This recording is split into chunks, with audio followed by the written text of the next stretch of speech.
Hi అందరికీ ఎలా ఉన్నారు? Welcome to my channel. Today will prepare paneer parotta. బ్రేక్ఫాస్ట్కి కానీ డిన్నర్లే కానీ ఈజీగా పన్నీర్ పరోటా చేసుకోవచ్చు. పరోటాకు కావాల్సిన ఇంగ్రీడియంట్స్ బాయిల్డ్ ఆలు, paneer, chilli powder and salt అంతా మిక్స్ చేసుకోవాలి. పిల్లలకైనా పెద్దవాళ్ళకైనా పన్నీర్ తినలేని వాళ్ళైనా ఇష్టం లేని వాళ్ళైనా ఇలా ట్రై చేసి చూడండి, ఖచ్చితంగా తింటారు. మా బాబుకు కూడా ఇలానే ట్రై చేస్తున్నాను, బాగా తింటున్నారు. నార్మల్ గోధుమ పిండితో చపాతీ చేసుకొని ఇప్పుడు పక్కన పెట్టుకున్న స్టఫ్ని అందులో పెట్టి చపాతీలాగా తిక్కుకోవాలి.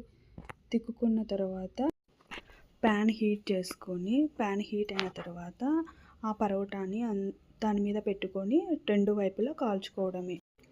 కిడ్స్కి కుక్ చేసి పెట్టండి, ఇష్టంగా తింటారు. For more videos, like, share and subscribe to my channel.